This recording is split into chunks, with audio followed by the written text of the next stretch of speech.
Якутске отстранены от должности сотрудники полиции. Руководство МВД по республике провело совещание с личным составом аппарата ведомства, рассмотрели вопросы служебной дисциплины.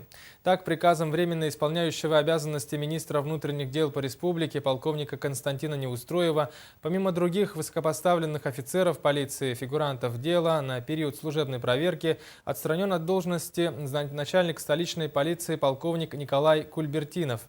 Напомним, на днях произошла драка между сотрудниками полиции. В результате один из офицеров получил серьезные травмы. Ведется проверка.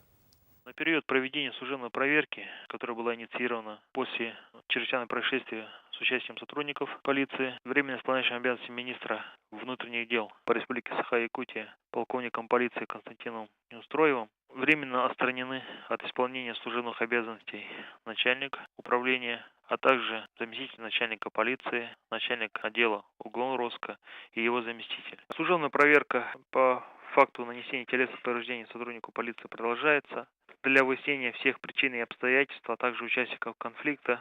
Если вина сотрудников будет доказана, то они будут уволены из органов внутренних дел по отрицательным мотивам, а также будет принято соответствующее решение в соответствии с законодательством. А также к строгой дисциплинарной ответственности будут привлечены непосредственно руководители данных сотрудников.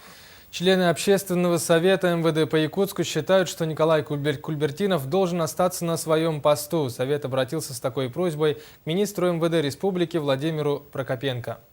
И я считаю, что правда надо, хорошо разобравшись, наказать этих полицейских. Но есть одно но. В данном случае хотят уволить начальника полиции города Якутска, полковника Кульбертинова, который, скажем так, был, мягко говоря, просто подставлен.